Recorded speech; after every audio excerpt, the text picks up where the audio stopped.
YouTube. Sorry, you guys are a little off. YouTube, welcome back to the channel and welcome back to the Rob Cam Show. In this one, we are going over the Raw after WrestleMania in my little Raw review. Hopefully, we get this under 20 minutes. With that being said, as always, subscribe to the channel is most appreciated. Leave a like on this video. Let's try to get a like goal of 10 likes. Let's talk about the show. All right, so the show opened with John Cena, and his new, Tron entrance and all that stuff that just says his name. I kind of like it. It adds to the vibe of his heel character. Like he said, he's going to ruin professional wrestling. He's not joking, bro. And by the way, I did do my little WrestleMania review video. It should be before this one. So go check that out if you haven't yet. I talked about WrestleMania, kind of tried to speed through it as fast as possible, but there's a lot to talk about, so it's about an hour video, but definitely go check out that video on the channel. John Cena did make the announcer come back to re-announce his entrance, as he said that his announcing sucked and he needed to redo it. I wonder if I could play a little clip of it without getting copyrighted. And I'm gonna say this: I do not own the rights to this audio. This is WWE's audio. I don't own the rights. Please do not demonetize my video because I need money, even though I ain't making no money yet. But I still need the traction of viewership. Ladies and gentlemen, please welcome the greatest of all time. The never seen 17. Gracing Las Vegas with his presence for the final time. The last real champion, John Cena. Hey, that was a better intro. I ain't gonna lie, to introduction. So he basically made him do his intro over. And it was fire funny. He did his never see 17 and he's like this in the ring. Yo, Cena enjoying himself. I'm not even mad. I know a lot of people's mad at the main event of WrestleMania and how it was bad. It was bad, let's be honest, but like he said, he's gonna ruin wrestling. Um like he's standing on what he's saying. I'm just happy that John Cena at the end of the day is getting his flowers, and we're appreciating his little tour he's doing for us. Like I said, wrestling wise in the ring, it's not gonna be the best. I never expected it to be the best. I didn't expect him to wrestle this much. I really thought he was just gonna come out, it's gonna be like a farewell Kobe tour to John Cena. But right now, so far to this tour is very much paying off. You know what I'm saying? Like what we're getting from it. So he continued to walk around and talk about his toxic relationship with the crowd or with the fan base, who are us. I don't really, I'm not much of a toxic person, so I don't really think he's talking to me. I think he's talking to all of y'all. I don't, talking to me anyway. So he's basically doing his little toxic relationship stint with us, like, oh, you guys cheer me now. Oh, and the crowd chanted, "We are sorry" to John Cena. He said, no, if you hear that at home, they saying we aren't sorry. You all are a bunch of sorry people and blah blah blah. He created. He continued to belittle the crowd, call us all sorry people, losers, all that good stuff. Called himself the last real champion of WWE. At the end, told the crowd that he was going to do them a favor, and he was going to allow them to take pictures of the last real WWE champion, which was, as we see in the next slide, as everybody's talking and take a picture, our favorite Viper comes into the ring, and we get an "oh shit" by John Cena before getting RKO'd by Randy Orton. And now we're going to see, possibly at Backlash, Randy Orton versus John Cena. That match might be bad too. Picking him up. Cause he not, bro.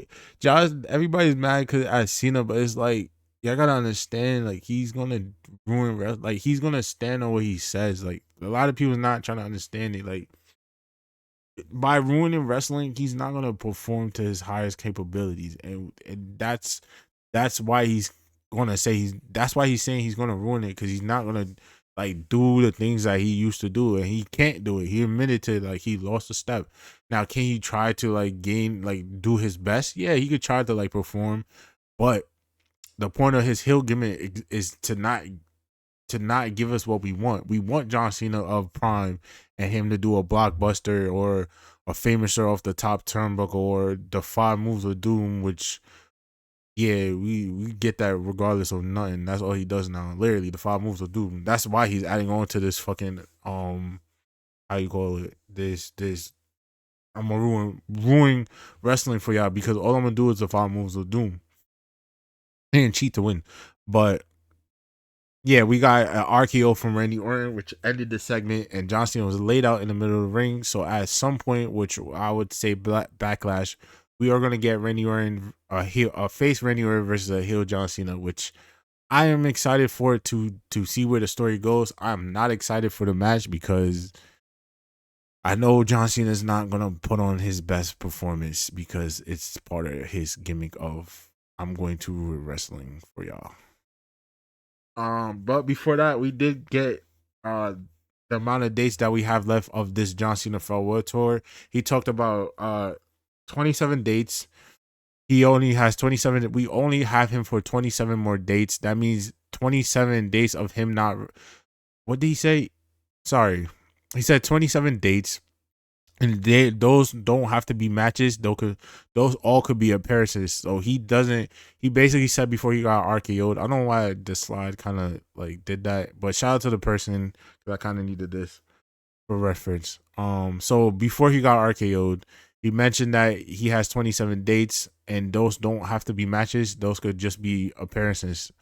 So he's saying that basically he doesn't have to wrestle to lose his title. He just has to show up, and he could do what he's doing in the middle of the ring and just talk to you guys and um talk to shit to the crowd and belittle them and cut their ass. But we are definitely, out of them 27 dates, best believe we're going to get at least, what we got next? We're definitely getting a SummerSlam match. We're definitely getting a backlash match, 100%. And we're getting a SummerSlam backlash. I heard something about a ruthless aggression PLE, and he did mention the next person that beat him has to have ruthless aggression in them. So I can see that. I have a feeling that the rumors of them creating a pay-per-view from John Cena called Ruthless Aggression, it might be something that's going to be into fruition and come true, which I have a strong feeling. Even because I heard the person that said it quoted Kurt Angle about the pay-per-view, and him in this promo kind of adding on to that kind of makes me think that they are going to do a little ruthless aggression pay-per-view just for John Cena and his era. And I feel like that might be in close to towards the end of the year. We're gonna get that one. But yeah, so basically we got 27 days of John Cena. They don't all have to be matches. They could be appearances. So yeah, like I said, the 3 times I feel like we're going to see him wrestle is definitely going to be Backlash, SummerSlam, and probably at this surprise pay-per-view of Ruthless Aggression. Hopefully, if that does come into fruition of a pay-per-view. As you see, we got Randy Orton on top. After delivering that RKO to John Cena, laying him out in the middle of the ring. So we had a rematch from WrestleMania between Lyra Valkyrie and Becky Lynch versus Liv Morgan and Raquel Rodriguez. The sum of this match, basically, I couldn't really deep dive into my thoughts on the WrestleMania side of in the WrestleMania review video, because I was trying to save it for this. I had a strong feeling from the beginning that we were going to get this with Bayley. This was going to happen with Bayley, but I feel like originally planned, because I thought they were going to do Becky Lynch versus Lyra for the IC title at WrestleMania. And I felt like maybe Becky wasn't gonna come back for another year. So they put Bayley in that spot because they wasn't sure if Becky was gonna come back or not. Or maybe they just did it just to keep her a surprise for WrestleMania. But I feel like the original story between Lyra and Becky was not Becky, Bailey was supposed to be Becky's spot. But Becky didn't want to come back until WrestleMania, the day of WrestleMania, possibly. I could be wrong. This is me shooting in the dark. This is my theory. So hear me out on this one. So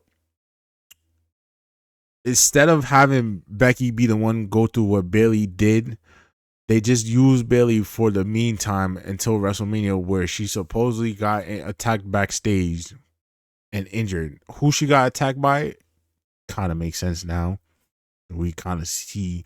But anyway, so with that being said, I feel like the storyline of where that was supposed to go was always meant for Becky. It's just that Becky didn't want to come back until probably, in my personal opinion, didn't want to come back until the day of WrestleMania. That's why Bailey was attacked. Who she was attacked by, I think Becky Lynch, which prompted Lyra to ask Becky to be her tag team partner. They won the titles. Boom. So now we get to this point, the Raw after WrestleMania last night, and we get a rematch of the Women's World Tag Team Championship. It was a solid match between the four women, which led to Raquel and Liv Morgan winning the WWE Women Tag Team Championships for a fourth time. Which, honestly, I'm not mad that they lost because it kind of adds on to the tag team wrestling resume on the women's side. If we got a tag team that's literally 4-time women's tag team champion, it kind of adds on to it resume wise. So I'm not mad that they won it back. I kind of felt like this is where this was heading, regardless of not of what, because the team of Becky and not Becky, Lyra and Bailey was too makeshift of too random and too like, where did this come from? To for me to say, yo, yeah, I can see them winning the tag team titles. No, I felt like that they were gonna lose and it was gonna shift it to a rivalry for the women's IC title. And like I said, I feel like Becky was always supposed to be the one in that spot. She just didn't want to come back until WrestleMania. So tonight on this Raw, we got the rematch and they lost, which ended in Becky Lynch turning on Lyra Valkyria, or however you pronounce her last name. I'm sorry, I'm butchering it. So it led to her turning on her because of the IC Women's Championship, and we kind of need somebody that has a bigger name to hold that title, first of all. And we kind of need, I don't think Lyra might lose to her. I ain't gonna lie. Lyra might lose to Becky. I ain't gonna lie. I kind of see it. And she might get it back from Becky. But they are gonna do this whole mentor, you used to be my hero. Basically, they're gonna do when your idols become your rivals and when your idols become your enemies type of storyline with this one, because Lyra did not do nothing. Like, Becky literally was pissed off, started wailing on Lyra, cursing her out, saying, I told you, da da da. I'm like, what the hell? She was just pissed off and doing all that stuff. Once I saw that, I already knew where the story was supposed to be. I already knew who the story with Lyra and Becky, not Becky, Bailey. Yo, y'all need to stop with these B names. Anyway, I already knew who was originally supposed to be that spot off of what happened on this Raw. This whole story from the beginning to the end with the tag team title was supposed to be for Becky. She just didn't want to come back that early. So they said, all right, we're going to have Bailey be in your spot for now. And then we're going to have Bailey do the I'm injured, somebody attacked me spot backstage and I'm injured and can't compete. You're going to come out. You're going to be in the spot. You're going to win the titles. The next night on Raw, you're going to drop it back to Liv Morgan and Raquel. And then you're going to turn on Lyra. And y'all going to now create this feud for the IC title. Which I am not mad at. Like I said, the IC title needs, even the women's United States title, they need bigger names to add to the prestige of the title. If Charlotte Flair beats Chelsea Green, I'm not going to be mad at that. I'd rather her beat Chelsea Green than beat Tiffany Stratton for the WWE Championship. Honestly, in my personal opinion, because those titles do need to have bigger names attached to them just to build on the prestige and the legacy of that title. I like this one because it's Lyra and Becky and Lyra looked up to Becky. That's her role model. That's her inspiration to be a professional wrestler. And how she just did her dirty like that in the middle ring and just wailed on her. Like, Lyra was in shock. Like, she didn't do nothing. She was like literally watching her idol just beat up and just like confused and scared. She just look how she looked in the picture. That's exactly how she was. If you didn't catch Raw, Becky is now a heel once again. I kind of like it because it now makes sense to to the beginning of it with Bailey, which again I think that Bailey wasn't supposed to be in that spot at all. I think it was always meant for Becky. It's just she didn't want to come back to WrestleMania itself, just to get that little pop and oh my god, it's Becky Lynch, you know.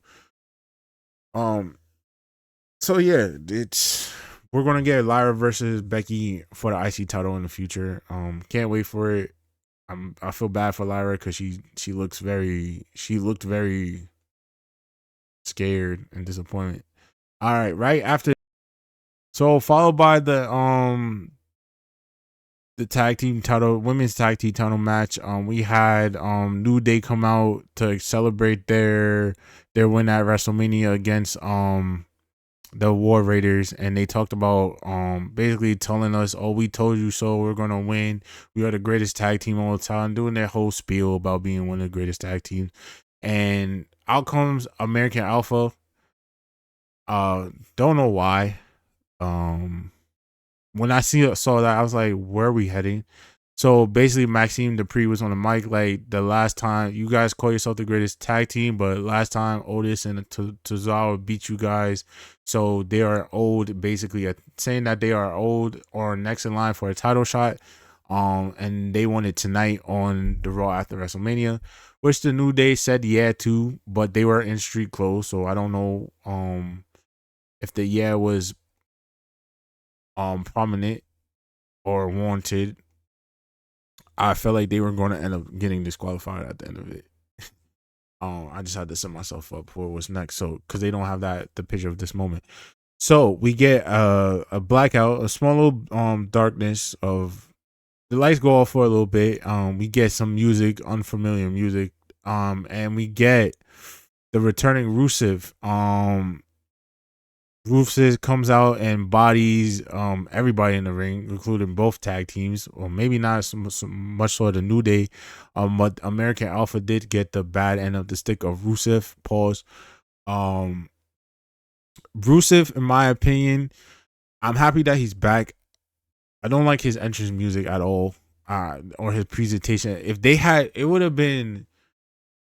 I understand what version of Rusev this is. This is basically the Redeemer, Miro, and Rusev combined into one gimmick. I would have at least for one night, for the first night, had him come out with his old theme song, so the pop would have like went crazy. But I get it at the same time. If they could have had remixed his old theme song in some type of way, so it could have been understood that it was Rusev coming out, and the crowd, and added to a pop to the crowd too. But an unfamiliar theme song came on, but his LA, his Tron light came on and it said Rusev, and you see it's his face with an explosion on the back. It looks so goddamn generic and cringe. Oh my, like I didn't like it at all. I'm not gonna sit here and sugarcoat that.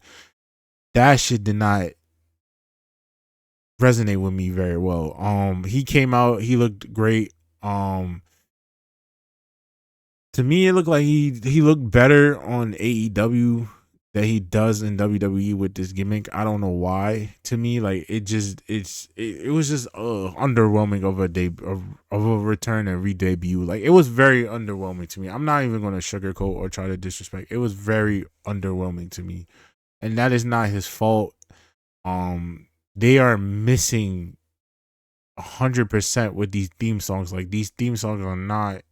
They are not it. Like y'all are not. Whoever is making the theme songs nowadays, they need to be let go because y'all are really not adding on to the situation at all. Uh, okay, I just gotta make sure my music on. So yeah, we basically got the return of Rusev. Happy to see him back in WWE. Do I know what we're gonna get from Rusev? No. I would rather Rusev be on SmackDown because I feel like again SmackDown is the land of opportunity, and I stand on that. And that's why I feel like the World Heavyweight Championship should be on SmackDown along with certain people that are not going to be prominent on Raw. I feel like the bigger names, just get them to Raw. I understand USA probably want some of the bigger names, but you're really not gonna get all of them. You'll get Drew, Damian Priest, you'll get Jay Uso, but I feel like that's more beneficial for those guys to go with the World Heavyweight Championship on the SmackDown so they could get more time to shine instead of being on Raw and being the second fiddle champion or second fiddle to certain people. I feel like the rosters do need to be switched up. And I feel like Rusev would definitely benefit from being on SmackDown versus on Raw, along with Aleister Black, along with Gunther, along with Jey Uso, along with Drew McIntyre, along with Damian Priest. I feel like Raw can keep Roman Reigns, Cody Rhodes, John Cena, CM Punk, Seth Rollins, and whoever else is on the mid card side to keep them afloat. Like they don't need everybody on that show, and they basically do have everybody. But yeah, so Miro came out, attacked both teams, put Otis in his finish, the accolade, or I think that's what he calls his finisher, the accolade, and made basically Otis not tap out but pass out in the middle of the ring as Maxine Dupree was screaming for Rusev to stop. And we got Rusev Day chants by the crowd, but like I said, his debut was kind of underwhelming to me just because the presentation of him was, like I said, it would have been beneficial for him to come out to his old theme song if they had the rights to it or had it still in the vault. It would have been more of a pop, and everybody would have known who it was off of rip. But I understand it at the same time because this is not the same Rusev we're getting. We're getting basically the Redeemer Rusev, basically. But they could have did his entrance a little better, created a little more better of a theme song for him. Like that shit is ass. I'm sorry. Anyway, after that, we got what you see on the screen right now between Stephanie Valkyrie and Io Sky. So Io Sky originally came out by herself to celebrate her victory at WrestleMania. Talk to the crowd and tell her that she's the best women's wrestler on the planet at this moment in time because she is the women's world heavyweight champion. Out comes Stephanie Valkyrie.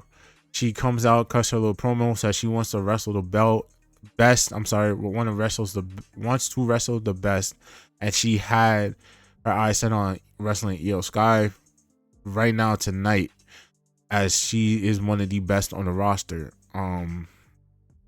This match right here, I am all for it in the future. I already knew this was going to be a banger once she stepped out and came out to the ring. Adam Pearce approved the match. Just needed approval from all the fans in the crowd if they wanted to see the match. I definitely wanted to see the match, and that match would have been.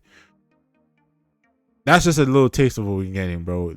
With that whole little segment, I think Triple H was just reminding us, like, yo, listen, this is what we got coming up. Like, this is all the faces that's going to be on the roster coming up.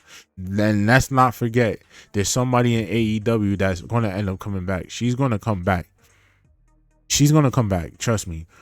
I don't care what nobody said. That Sasha Banks will be back in WWE when her contract, when it's her player option or whatever her option is due to be, either if she's going to resign or not. She has a wrestler option, like a player options in basketball. Like they have the option to whether resign or be a free agent. She has that for herself in her contract. And I do believe she will add on to what is already a packed, stacked WWE women's roster. This match right here, chef's kiss. I want more of this. We need to see this in the future. Stephanie Valkyrie and Io Sky was putting on a classic 5-star match on a Monday Night Raw. It just stuck that we got the ending that we got, but I understand why we got it at the same time. It was just Triple H reminding us, like, yo, look, you got Stephanie, you got Roxanne, you got Julia, you got who else attacked with them? I think it was just Roxanne and Julia that came out to attack Stephanie and Io. I feel like one more person was there, but I can't remember right now at this moment. But a lot of the top NXT women stars came up on Raw to, show that, first of all, go after this champion and say, listen, we're still one of the best down here with you. So you are looking at the women that want your title still, but it's also a way for Triple H to tell us, like, look, this is who I got coming up next. And we got a little tease between Julia and Rhea Ripley. We get a little tease between Io and Stephanie Valkyrie. We got a little Roxanne Perez sprinkle in there, like with her little attack and a little stare down with Rhea. Julia got the hell up out of there because she knows she didn't want no smoke with Rhea right now. It ended with Rhea helping out Io after attack from the NXT ladies. Which I don't know why they attacked the champion too, but I thought they were doing like some hostile takeover shit, like, yo, NXT is now the third brand or something like that. Which I feel like NXT is going to end up being the third brand because they're going to sign too much people, and it's going to get to a point where not everybody's going to be prominent on the main roster, and it's going to lead to NXT becoming what it was originally planned to become part of. Well, what is originally was what it originally was ECW turned into a game show called NXT, then turned back into a indie style promotion for developmental. And now it's going to be turned back into a third brand eventually. Not right now. I don't think it depends on how fast everything grows, that they might get to a point where NXT has to be the third brand because it's going to be too much people if they sign in the future. And they got to have space for everybody. I think that's why they have Evolve now. I think Evolve will replace NXT in that spot of developmental talent. And I feel like AAA, I don't know why they signed with AAA, because NXT is supposed to be in a level of be developmental, but I don't view it. I view NXT as WWE's indie show. Basically, that's how I view NXT, and I feel like NXT isn't really a part of WWE. I feel like it's its own thing. Even though it is its own thing, it's developmental, but I feel like it's now become more than that. But yeah, I feel like if they do add on to more talent, they're gonna have no choice but to make it the third brand. So yeah, sorry about that. The camera went off. So we had Io and Rhea in the middle of the ring. Rhea basically telling Io, like, look, I'm coming back for my title at some point in time. I feel like we're gonna get Io versus Rhea 1-on-1. And then at SummerSlam, we're probably going to get Bianca versus Rhea 1-on-1 like we were supposed to for the women's world title. And we'll see how that goes. But yeah, that match. That match was really, really fun. I would pay to see more of that. And we definitely need more of that. They were putting on a mat classic. They were a technical high flying. They were doing, if they didn't interrupt that match, that would have been match of the night. That would have been better than any. Nah, I'm gonna say Eddie. That would have been better than some of them. It definitely would have been wrestling wise. It definitely would have been better than John Cena versus Cody Rhodes. I'll tell you that. I'll say that one. But we did get the little interruption, as you guys see, from NXT. I should have moved on as I was talking. We got Rhea with the title up in Io, letting Io know that she's still wants her title back. After that, we got, if I could find it, we got Jey Uso celebrating his championship win at WrestleMania. Well, they only had two little highlights for that. So we got Jey Uso celebrating with the crowd, which led to Sami Zayn returning to the roster and celebrating with Jey Uso. This whole segment to me, let me turn the music down a little bit. I know y'all can't really hear it too prominent. It's just my thing is loud. My speaker is loud. Anyway, this segment right here, when Sami Zayn came out, it felt like a part of it felt like Sami. I thought this is. I'm gonna give my thoughts. My actual thought. When Sami came out, I thought he was gonna turn on Jay. I really did think that. It felt like something was gonna happen, and I was waiting for it, and I'm waiting for it. Then Jimmy comes out. I'm like, okay. And I felt like something was gonna happen again, and I'm waiting for it. I'm waiting for it. I'm like, yo, what the fuck are they doing? Like, it just felt like somebody was gonna turn on Jay in that moment, but never happened. And it felt like Sammy was just gonna haluva kick at some point, and I was waiting for it. And I'm like, okay, we didn't get it.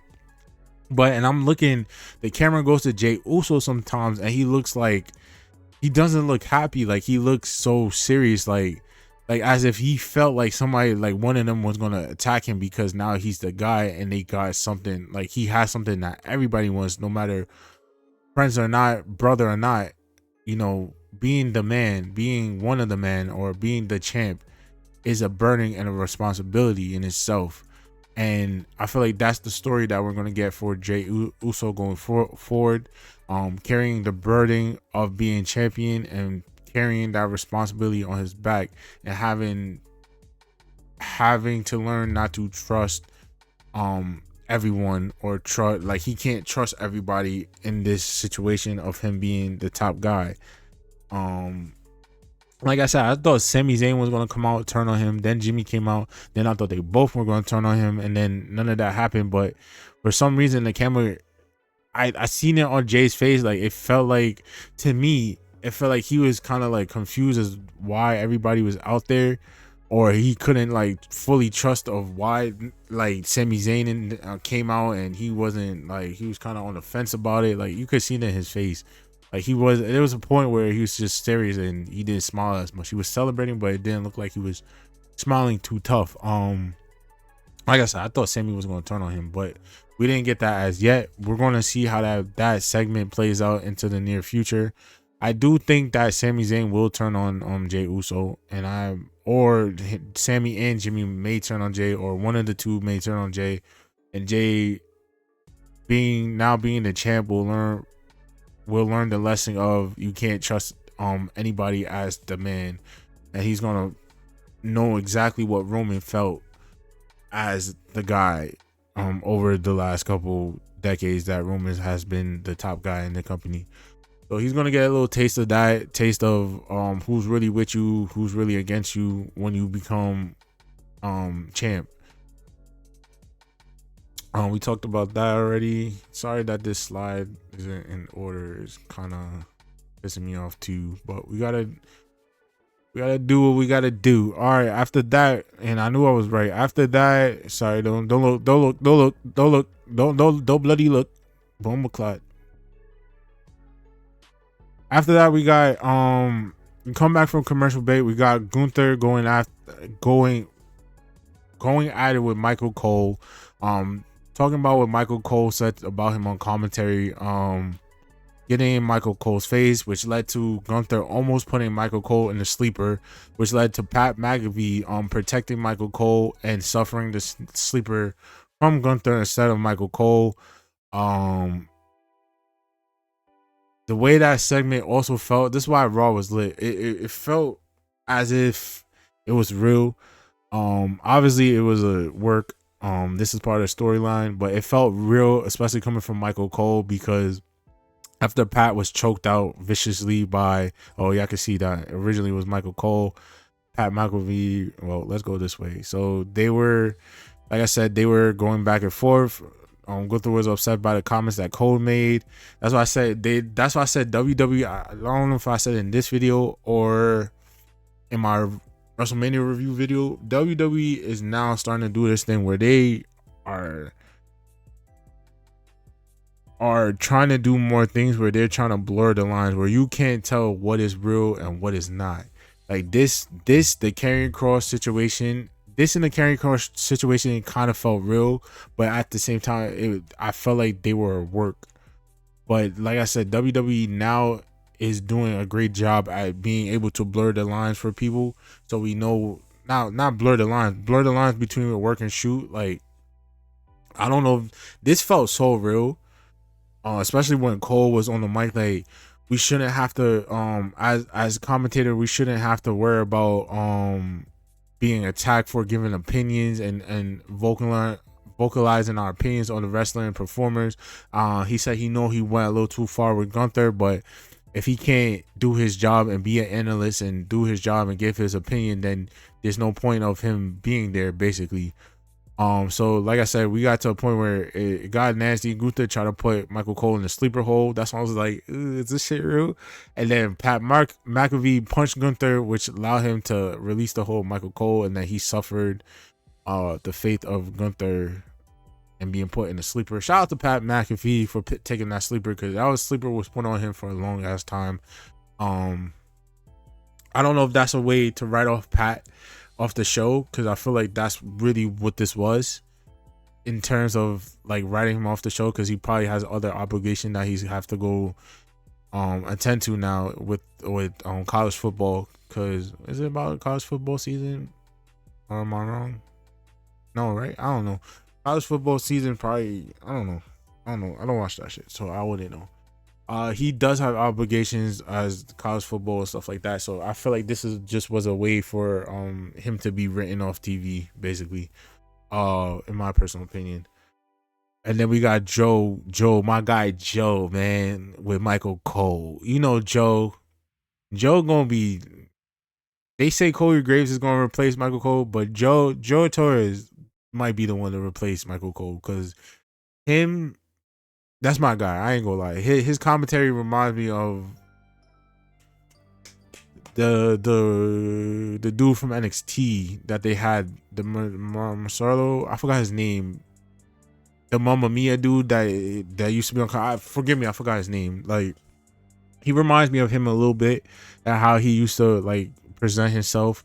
I miss that dude too. He was a good commentator. I think he's doing I don't know what he's doing. I heard he was doing UFC, but I don't know if he's still doing that. But shout out to him. Yeah, so I think this segment really was to write off Pat McAfee, if you really think about it, at the end of it. So we don't know if he's gonna be there next week or Raw.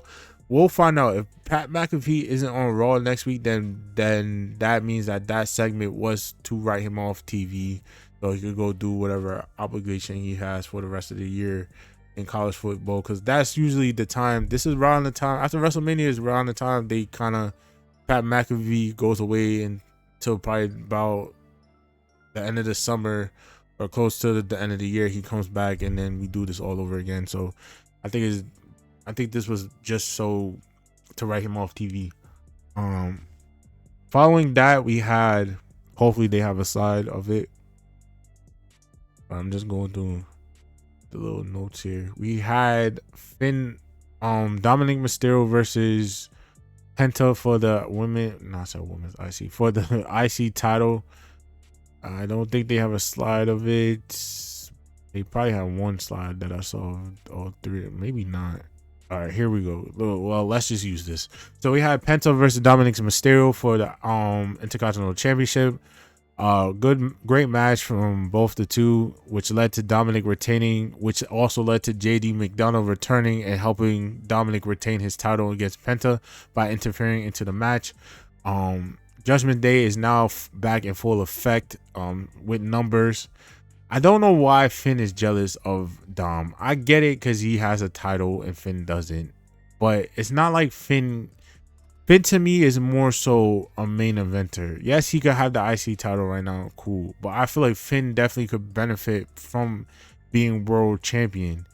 And that's why I feel like I said, I feel like the world title needs to be on its own show. It shouldn't have to share the spotlight with the WWE Championship. And certain guys that can use the rub of being world champion on another brand, like Finn Balor, like Drew McIntyre, like Damian Priest, like Gunther, like Ray Phoenix, Penta, whoever is on that side should be on that show, while the people that bigger names that they want on Netflix could be on Netflix. I know USA wants big names, but USA don't need big names, and they got some big names in Drew McIntyre. It may not be Roman Reigns, CM Punk, John Cena, blah blah blah. It may not be those names, but you got big names, and you got people capable of holding down the fort and bringing you guys a solid product to watch. But yeah, this match, fun little match between the two, ended with JD interfering and helping Dominic retain his Intercontinental Championship. we shall see where the storyline goes going forward, where Finn is obviously jealous of Dom and his championship. We're going to see where that leads Finn. Does it lead Finn departing from the Judgment Day, or does it lead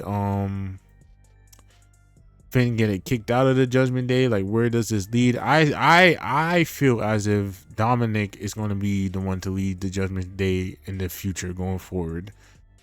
He's gonna have Carlito and JD. Him and JD's probably, even though Finn and JD have a student teacher relationship, I feel like at the end of it, he's gonna pick Dom's side. He's gonna take Dom's side, and then Finn is just gonna be outcasted from the Judgment Day. And then we're gonna have a new stable. It probably won't be called the Judgment Day with Dom is in charge. It'll probably be called something else.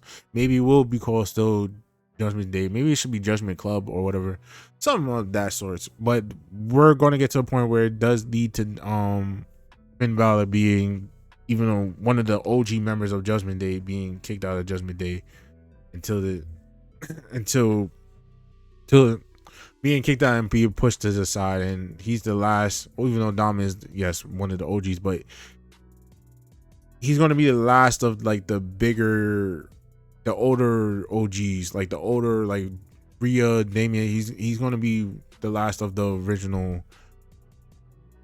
three of the Judgment Day. Even though Edge is really the original three, it really was Edge, Rhea, and Damien, and then they added Finn, and then they added Dom. So it's really gonna be, Finn is gonna be the last of the original 4/3 to be kicked out.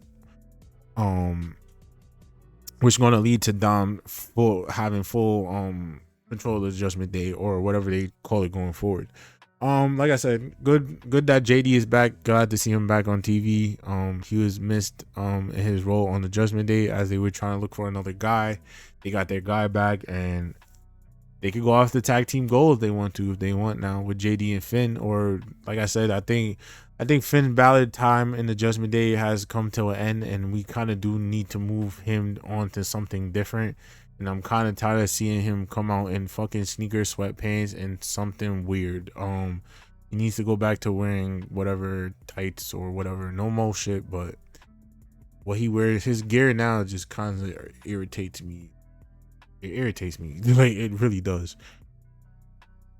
After that, let's see. I gotta go. Well, after that, we got, which I keep scrolling through, and finally can talk about here.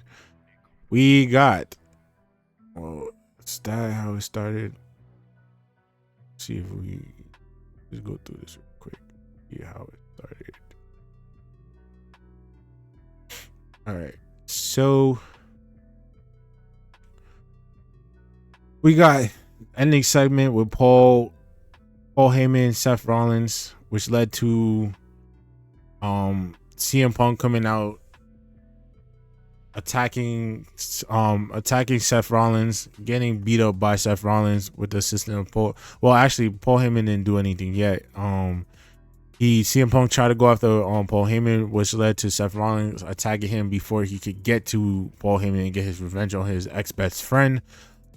Which led to Roman Reigns coming out to the ring, and him wanting a piece of wanting a piece of Seth Rollins and Paul Heyman, which led to him spearing Rollins, getting the upper hand and spearing Rollins, and delivering Superman punch, as you guys can see, to Paul Heyman, which led to Roman Reigns getting speared by a hooded figure. We did not know who it was.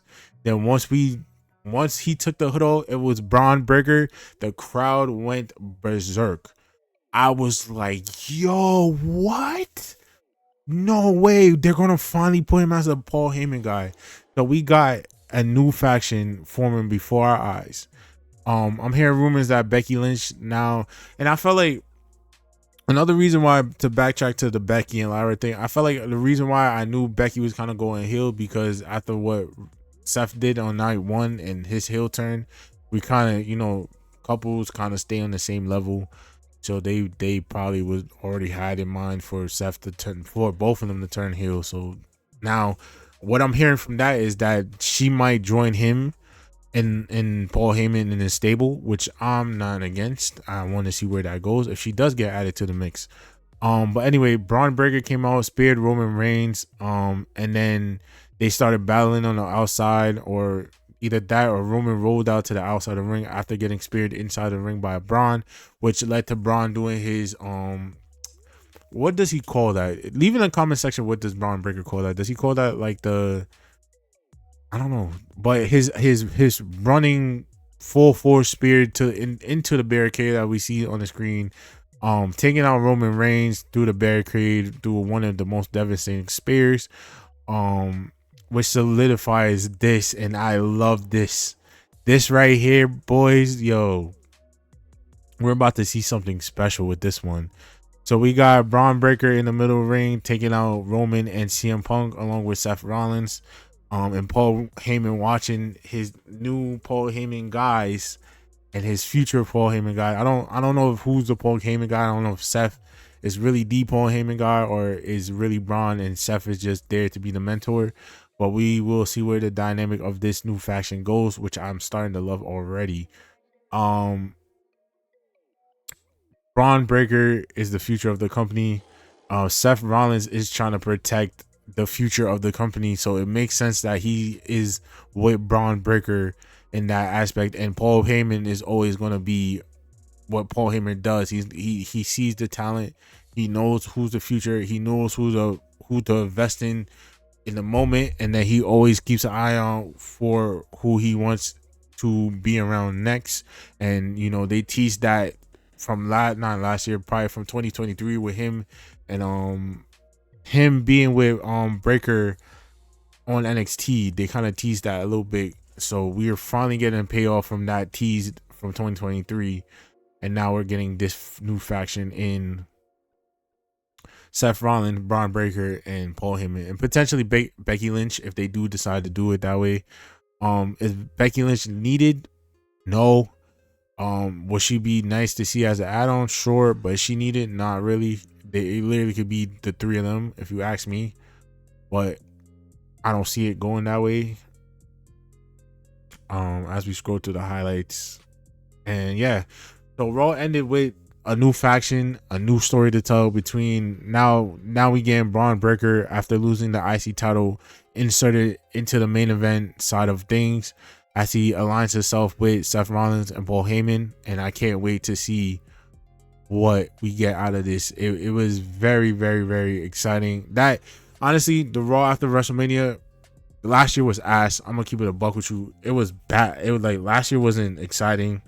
This year was more exciting in terms of storytelling. It wasn't more so. We did get one return, but like I said, in my personal opinion, Rusev's return was kind of flat to me.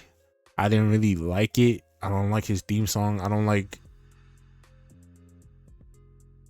his theme song, honestly, and I don't like the presentation they have for him.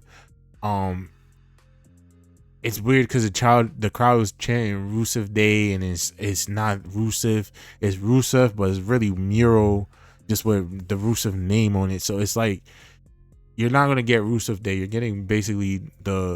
You're basically getting Miro, and it's hard to not hard, but I have to get used to it. I have to get used to seeing Rusev as Miro, but being called Rusev, if that makes sense to anybody. I feel like they should have did was kind of kept his theme song, or try to remix it to a degree so it could feel more of a Miro vibe to it. But his outfit, how he came out, that was all his Miro. That was all Miro. That wasn't Rusev. That was Miro just with a Rusev name. Like, and it's weird because like I said, his presentation it reminds me of Andrade. I had to compare it. Andrade's theme song is ass. His presentation is ass. It's, unfortunately, like they keep changing when they come back. They keep changing. Like, I know Aleister Black shit might not be his old NXT theme song or his old theme song. I was hoping they give Rusev his own theme song or mixed it in a way, but we didn't get that. We got some random shit and a random Tron presentation that I didn't like personally. It just looked mad lazy, like no effort into it. But yeah, all in all, this Raw after WrestleMania, in my personal opinion, was a great one. It was a great showing. It was a great one in a while. Like I said, last year was underwhelming because there was nothing. There was no returns. There weren't anything to go off of last year's besides that weird encounter between Cody and The Rock, which we didn't get a payout for at all. So I would say this Raw after WrestleMania definitely was better than last year's. Um, just story wise, return. Even though we got one new return, which was expected, but it was better than it was last year. So I can't complain. I think that's why a lot of people hate us as wrestling fans. Like, we complain too much, but I'm not complaining. I'm just voicing my opinions and just giving my opinions and what I would have done myself if I was Triple H and booking stuff, even though I'm not Triple H and I'm not booking stuff. But yes, ladies and gentlemen, we have a new faction on Raw between Baby Brock Lesnar, Seth Rollins, and Paul Heyman. Baby Goldberg / Brock Lesnar and Braun Breaker. So we got Baby Old Brock. We got Baby Berg Lesnar and Seth Rollins and Paul Heyman on one faction. I love this because I love the faction because I like that we were always going to get Braun Breaker as a Paul Heyman guy in the future. We just didn't know when. I'm glad we got it now and we could tell this story. Seth Rollins, does he need Paul Heyman? Right now, yes, because he's a little stale. The whole visionary gimmick is starting to run its course. I think Seth desperately needed to switch it up. So yes, he definitely is going to benefit from having Paul Heyman on his side. There's a refreshing look for Seth Rollins to have Paul Heyman on his side. And it honestly ties into the story between all three of Roman Reigns, CM Punk, and Seth Rollins going into the future, that they all been Paul Heyman guys. So they all have that one connection still, one person in common, and connecting all three of them besides Dean Ambrose. But obviously he's not gonna, or John Moxley, he's not obviously gonna come back no time soon. Hopefully, shit. If the payoff of this whole faction shit is when, because I heard his contract ends in 27, but you know how you see they say the contract ends in 27, but they could get out of it earlier. If the payout of this leads to John Moxley coming back to WWE, this would go down as one of the greatest stories in recent WWE history. If the payout ended with Moxley coming back to help CM Punk and fucking Roman Reigns to take out the three of them, or the four. I don't even think this is it. What if? Because I heard that Seth was supposed to be with John Cena and Rock. What if it's the four of them versus Roman, CM Punk, Cody Rhodes, and Ambrose? That would be fun to see if it does go that way. I'm just shooting in the dark. I don't think it's gonna happen, but that's me shooting in the dark right there.